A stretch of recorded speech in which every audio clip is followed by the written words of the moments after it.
చదువుతో పాటు skills, placements తో పాటు సక్సెస్ సందీప్ యూనివర్సిటీ మాత్రమే అందిస్తుంది. సాధారణంగా ఒక వ్యక్తి మీద రివార్డ్ ఉందనుకోండి, సరెండర్ అయిన తర్వాత ఆ డబ్బులు ఎవరికి వస్తాయి? వాళ్ళకే ఇస్తారు కదా. అవును. ₹1,00,00,000 అండి, 25,00,000 ఎంతైనా ఆ డబ్బుల కోసమే మేము వస్తాం అన్నది అపవాదం అంటారు కొంతమంది మావోయిస్టులు. సరెండర్ అవ్వడానికి కారణం డబ్బుల కోసం కాదని. కానీ నిన్న కొంతమంది నాయకులు సీఎం గారు కలిసి మాది తెలంగాణలో తక్కువ ఉంది, పక్క రాష్ట్రంలో ఎక్కువ ఉంది, దయచేసి అది కంపేర్ చేయండి అని వేడుకోవడం అనేది ఇబ్బందిగా ఉందంటున్నారు కొంతమంది. మీరేమంటారు? ఒకప్పుడు కమ్యూనిస్టు పార్టీలో అంటే మావోయిస్టు పార్టీలో పనిచేసి సరెండర్ అయిన వాళ్ళు నిర్ద్వందంగా ప్రభుత్వం ఇచ్చేటువంటి ఈ సౌకర్యాలు ఏవైతే ఉన్నాయో వాటిని వ్యతిరేకించినటువంటి వాళ్ళు ఉన్నారు. చాలామంది తీసుకోలేదు కూడా. ఎందుకంటే మేము నిస్వార్థంగా ప్రజల కోసం పనిచేయడానికి వెళ్ళాము, ఆడ పనిచేసాము. ఈరోజు మేము చేయలేకపోతున్నాము, అదే నిస్వార్థంగా మేము బయటికి రావాలని చెప్పి ఆ నిజాయితీతోనే వచ్చి ఉన్నారు. కానీ ఇవాళ నాయకత్వం అంతా కూడా ఏంటంటే ప్రభుత్వాలు ఇచ్చేటువంటి రివార్డుల కోసము వాళ్ళు విజ్ఞప్తులు చేయడము, వాటి చుట్టూ తిరగడం. అంటే ఆ రాజకీయ చైతన్యం అంటే మొదటి దశలో ఉన్నటువంటి రాజకీయ చైతన్యము ఇప్పుడున్నటువంటి అగ్రనాయకత్వాన్ని కూడా లేదని మనం చెప్పొచ్చు. అంటే ఒకటేంటంటే తీసుకోవడం తప్పని నేను అనట్లేదు, తీసుకోండి, కానీ ప్రజలకు ఒక బాధ్యత అనేది మీకు ఉంటుంది. అంటే ఇంతకు ముందు అమరత్వం చెందినటువంటి కుటుంబాలు ఉన్నాయి. ఆ కుటుంబాలను మీరు పార్టీలో ఉండి కూడా మీరు చూసుకోలేదు కదా. ఇవాళ ఆ కుటుంబాల పరిస్థితి ఏంది? మా ఊరు నుంచి ఐదుగురం వచ్చాం టోటల్గా. మేము నలుగురు చనిపోయారు. వాళ్ళ కుటుంబాన్ని ఎవరు పట్టించుకునే వాళ్ళు లేరు. వాళ్ళు ఇవాళ మీరు ఇంతకాలం పనిచేసి బయటకు వచ్చి ప్రభుత్వం ఇచ్చేటువంటి రివార్డులు తీసుకుంటున్నారు. అందులో నుంచి ఇవ్వమని మేమేం చెప్పట్లేదు. కనీసం వాళ్ళ మీద సానుభూతి కూడా లేదు కదా. ఆ సానుభూతి ఏమైంది అసలు? మీరు సరెండర్ ఎంత వచ్చింది?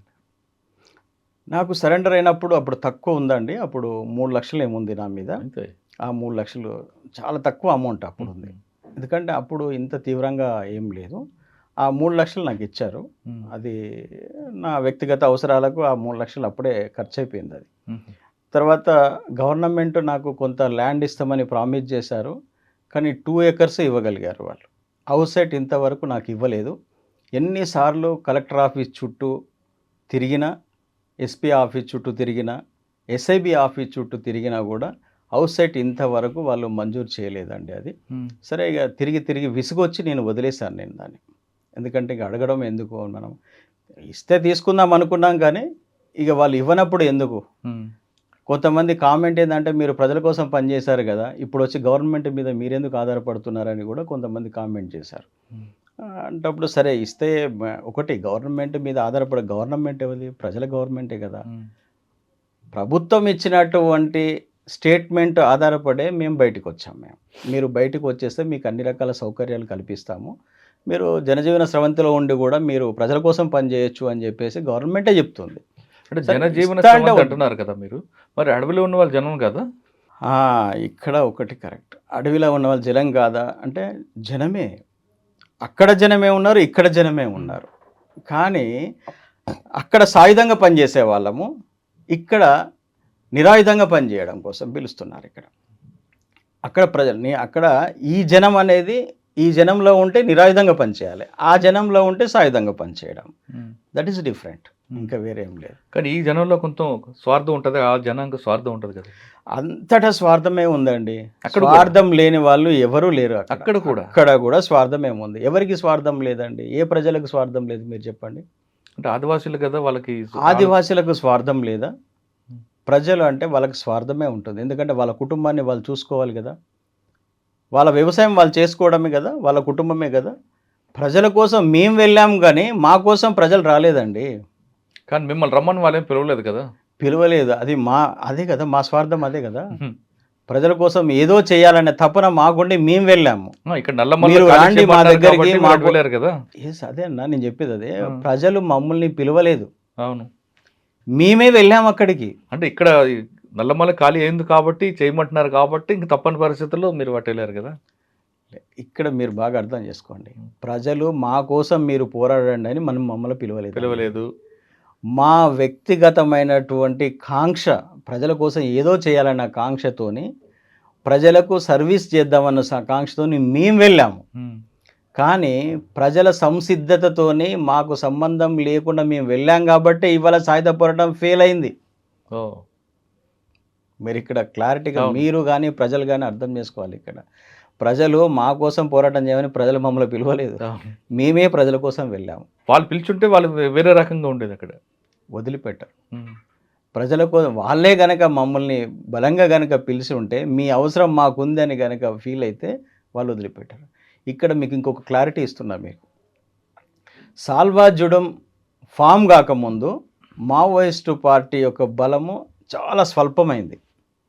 ఎప్పుడైతే సాల్వాజుడం ఫామ్ అయ్యి అక్కడ ప్రజల మీద దాడులు చేసడం మొదలుపెట్టిందో ఆ టైంలోనే విపరీతమైనటువంటి రిక్రూట్మెంట్ జరిగింది దండకారణ్యంలో. ఉమ్. సాల్వాజుడం రాజ్యాంగబద్ధము కాదు అని చెప్పేసి సుప్రీంకోర్టులో దానికి వ్యతిరేకంగా తీర్పు వచ్చిన తర్వాత దాన్ని రద్దు చేశారు. దాన్ని రద్దు చేసిన తర్వాత ప్రజలకు సాల్వాజుడం మీద ఫైట్ చేయాల్సినటువంటి అవసరం అనేది పోయింది. ఉమ్. ఎందుకంటే అంతకుముందు చేసినటువంటి ఆ దాడులు ఏవైతే ఉన్నాయో అవి తగ్గిపోయినాయి. తర్వాత ఈ సాల్వాజుడం ఉన్న వాళ్ళందరూ కూడా డిఆర్జీలో భర్తీ అయ్యి ప్రభుత్వంతో కలిసి మావోయిస్టు పార్టీని మాత్రమే టార్గెట్, అంతకుముందు ప్రజలను టార్గెట్ చేశారు సాల్వాజుడం వాళ్ళు.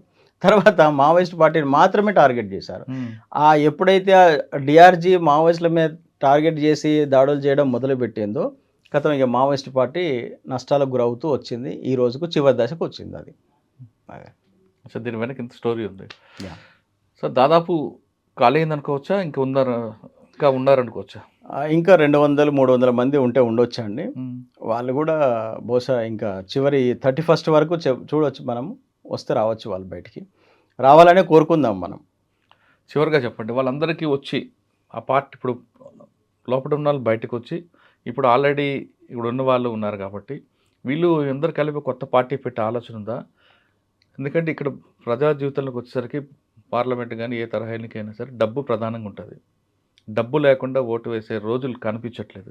ఇటువంటి క్రమంలో మీకున్న సిద్ధాంతాలకి మనసు చంపుకొని ఇందులో నిలబడగల శక్తి ఉందంటారా? కరెక్ట్గా మీరు ఈ టైంలో అడగడం ఇది కరెక్టేనండి. కరెక్ట్ టైంలోనే కరెక్ట్ ప్రశ్నని అడిగారు. మావోయిస్టు పార్టీలో ఉన్నటువంటి వాళ్ళు ప్రజలు పెట్టేటువంటి భోజనం తినుకుంటూ వాళ్ళ మధ్యనే ఉనుకుంటూ వాళ్ళని ఆర్గనైజ్ చేశారు. కానీ ఈ ప్రజాస్వామ్యంలో ఈ వ్యవస్థలో ఒక పార్టీని నిర్మించాలంటే ఆర్థికపరమైనటువంటి ఖర్చులు ఉంటాయి. దాన్ని సమకూర్చుకోవాల్సిన అవసరం ఉంది. అది ఏ రకంగా వస్తాయంటే అది మనకు అందరికీ తెలుసు. మనకు ఎవరైనా పెట్టుబడిదారులో లేకుంటే ఇంకా వేరే వ్యాపారస్తులో వాళ్ళు ఇచ్చేటువంటి చందాల మీద ఆధారపడే ఇక్కడ పార్టీలు మనగడ కొనసాగిస్తున్నాయి.